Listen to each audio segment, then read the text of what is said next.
नमस्कार दोस्तों, मेरे YouTube चैनल पर आपका एक बार फिर से स्वागत है। आज हम बात करेंगे रशिया यूक्रेन के जो वॉर है उसमें जो पीस टॉक्स के पास्ट में क्या हुआ, अभी क्या हो रहा है, उस टॉपिक के ऊपर। तो अभी हाल ही में जो रशिया के प्रेसिडेंट है पुतिन साहब, उन्होंने एक बहुत इम्पोर्टेंट बात बोली है। एक ईस्टर इकोनॉमिक फोरम समिट चल रही थी, उसमें जब एक प्रेस रिपोर्टर ने उनसे पूछा कि आप जो ये पीस एफर्ट्स चल रहे हैं इसके बारे में आप क्या कहेंगे, क्या आप पीस करना चाहते हैं? तो उस सवाल के जवाब में मिस्टर पुतिन ने एक बहुत इम्पोर्टेंट सेंटेंस बोला और उसमें भी एक बहुत इम्पोर्टेंट वर्ड था, नेवर रिफ्यूज्ड।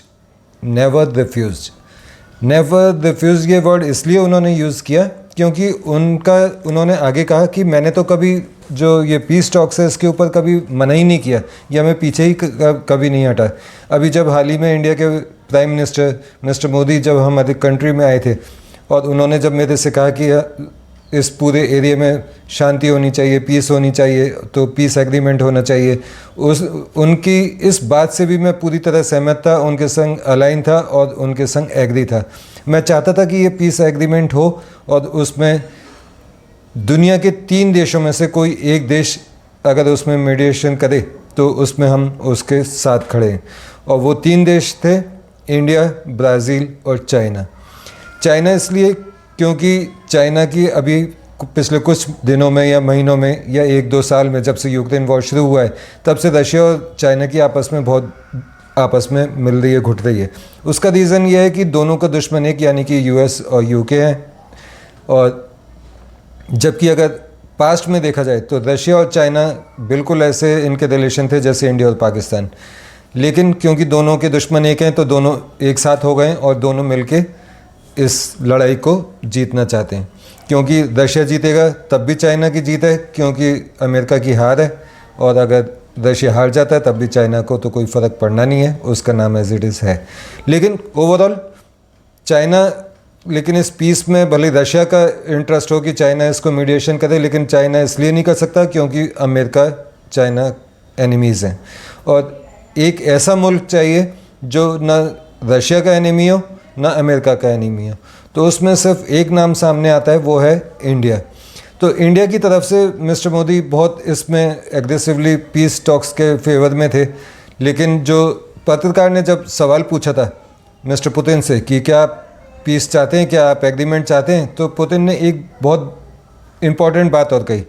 उन्होंने कहा कि 2020 में यानी कि 29 मार्च 2022, डेट याद रखिएगा 29 मार्च, क्योंकि इस डेट का फिर से आगे दूसरे सिनेरियो में यूज़ होने वाला है। 29 मार्च 2022 को ये लड़ाई ख़त्म होने वाली थी, युद्ध समाप्त हो जाता। इस्तांबुल में यूक्रेन और रशिया का final round peace talks agreement sign हुआ था, मतलब पहले पीस टॉक्स हुए और उस पर 29 मार्च को साइन किए गए।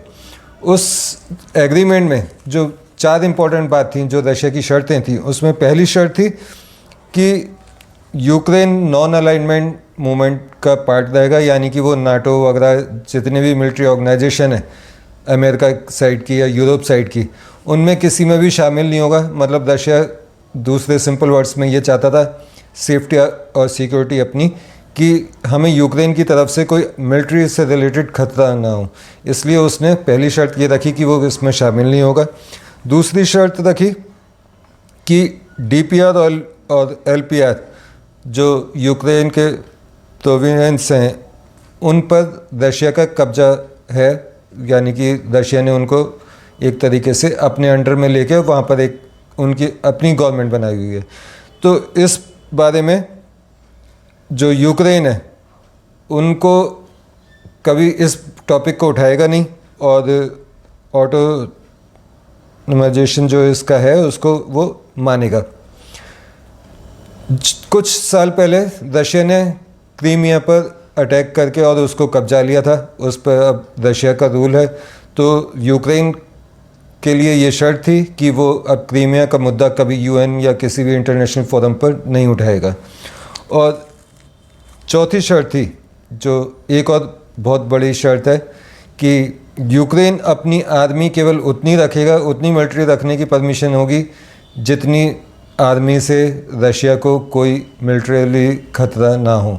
यानी कि कुल मिला के जो लबुलवाब इन शर्तों का था या एग्रीमेंट का था, उसमें यह था कि यूक्रेन अपने आप को स्ट्रॉन्ग करना चाहे तो कर सकता है, लेकिन इतना नहीं कर सकता कि वो रशिया के लिए फ्यूचर में दोबारा से खतरा बन जाए।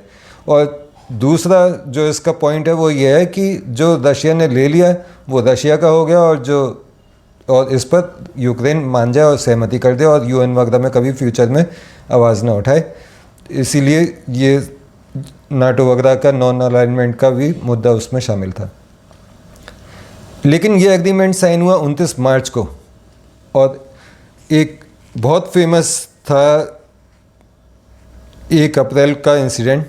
वो था 1 अप्रैल को यूक्रेन के बूचा शहर में 458 लोगों का नरसंहार कर दिया जाता है।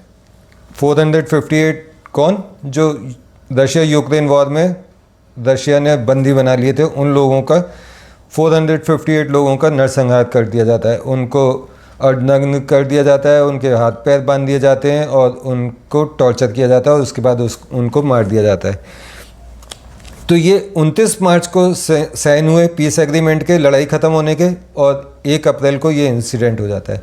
अब ये इंसिडेंट पीस एग्रीमेंट साइन हो गया, तो उसके बाद भी ये सब क्यों हुआ? अब इसकी स्टोरी ये है कि जो ये इस्तांबुल एग्रीमेंट था, ये बिल्कुल जो जेलेंस्की है यूक्रेन के प्रेसिडेंट, उनकी सहमति से ही हुआ था। उसके बावजूद भी इसको ख़त्म कर दिया गया।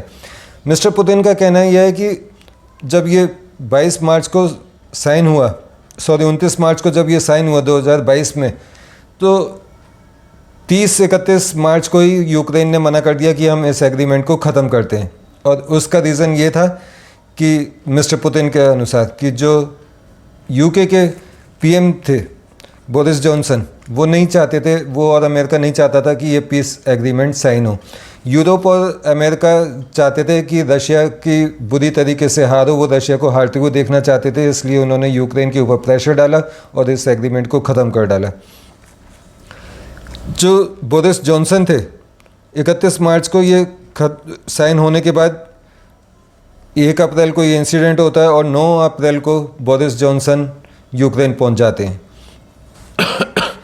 जून और जुलाई में यूके का और यूक्रेन की आर्मी का जॉइंट जो मिलिट्री एक्सरसाइज होती हैं वो वहाँ पर शुरू हो जाती हैं, और 3 महीने में बोरिस जॉनसन अपने कार्यकाल के दौरान 3 महीने में ही 4 बार यूक्रेन की विज़िट कर लेते हैं।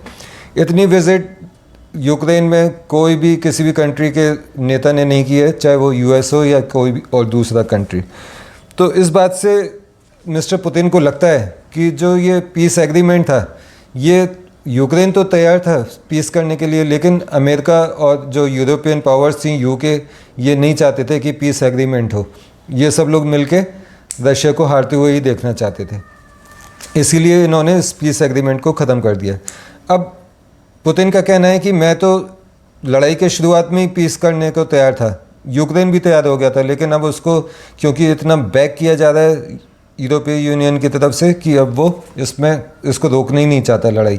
अब जो मिस्टर मोदी एफर्ट्स कर रहे हैं अपने पीसफुली कि पीस एग्रीमेंट साइन हो कोई, उसमें भी मुझे नहीं लगता कि ये जो यूरोपियन कंट्रीज़ हैं, यूके और यूएसए, ये इस पीस को होने देंगे। तो सबसे इम्पोर्टेंट बात फिर से वहीं पर यह आती है कि आखिर ये लोग क्यों नहीं चाहते कि पीस एग्रीमेंट हो। उसका रीज़न बहुत सारे हैं, बहुत सारी थ्योरीज़ हैं उसके पीछे। सबसे बड़ी थ्योरी तो यही है कि लोग कहते हैं कि क्योंकि अमेरिका का जो आर्म्स लॉबी है जो डेवलप करती है वेपन लॉबी इतनी स्ट्रांग है कि वो चाहती है कि वो यूक्रेन को सामान बेचें। एक तरफ यूएस यानी कि अमेरिका यूक्रेन को डॉलर्स में एड देता है और फिर वो एड सेम वापस यूएस से आ जाती है। वो कैसे? फिर यूक्रेन को अपने वेपन्स ख़रीदने पड़ते हैं अमेरिका से, तो वो वापस उनको देता है और फिर वहाँ से वेपन ख़रीदता है। तो इस तरीके से ये साइकिल चलती है और अमेरिका का धंधा चलता है, इसलिए वो चाहते ही नहीं है कि ये पीस हो। तो देखते हैं आगे क्या होता है, लेकिन फिर से ये कहा जाएगा कि जो मिस्टर पुतिन ने कहा है, चाइना, ब्राज़ील एंड इंडिया, बस ये 3 कंट्रीज़ हैं जो नॉन अलाइंड हैं और यही पीस एग्रीमेंट करवा सकते हैं। लेकिन मैं फिर से ये कहूँगा कि चाइना का तो इसमें कहीं कोई नाम जिक्र नहीं आ पाएगा, क्योंकि अमेरिका चाहेगा ही नहीं कि चाइना इसमें शामिल हो। दूसरा, मिस्टर पुतिन का कहना है कि इन 3 देशों के अलावा अगर कोई चौथा, 5वां, 6ठा देश भी शामिल होता है तो मिस्टर पुतिन को नहीं लगता कि वो न्यूट्रल होकर कोई पीस एग्रीमेंट करवा पाएगा। उन्हें लगता है कि जो भी चौथा, 5वां, 6ठा कंट्री होगा वो यूक्रेन या यूरोपियन यूनियन या यूएस के फेवर को देखते हुए उनके लिए ही ये सब एग्रीमेंट करेगा या कोशिश करेगा। देखते हैं आगे इस कड़ी में क्या होता है। तो कोई नई दुर्घटना या घटना घटती है, कोई नई न्यूज़ आती है इस बारे में, तो मैं आपसे इस बारे में ज़रूर शेयर करूँगा। अगर आपको मेरा वीडियो पसंद आया हो, आपको मेरी इन्फॉर्मेशन अच्छी लगती हो, तो मेरे यूट्यूब चैनल को सब्सक्राइब ज़रूर कीजिए। मैं अपने वीडियो में कोशिश करता हूँ कि मैं एक नॉर्मल भाषा में लोगों को समझाऊँ, ना कि मैं ऐसे वर्ड्स यूज़ करूँ कि लोगों को समझ में ही नहीं आए कि मतलब ये हो क्या रहा है। तो एक नॉर्मल भाषा, नॉर्मल पर्सन की तरह मैं आपको ये समझाने की कोशिश करता हूँ। अगर आपको पसंद आता है तो मेरे इस यूट्यूब चैनल को सब्सक्राइब कीजिए, लाइक कीजिए और ज़्यादा से ज़्यादा लोगों को शेयर कीजिए और देखते रहिए मेरा चैनल रेडियोप्रेन्योर पीयूष गोस्वामी। मिलते हैं अगले वीडियो में, तब तक के लिए मुझे आज्ञा दीजिए। नमस्कार, जय हिंद, जय भारत।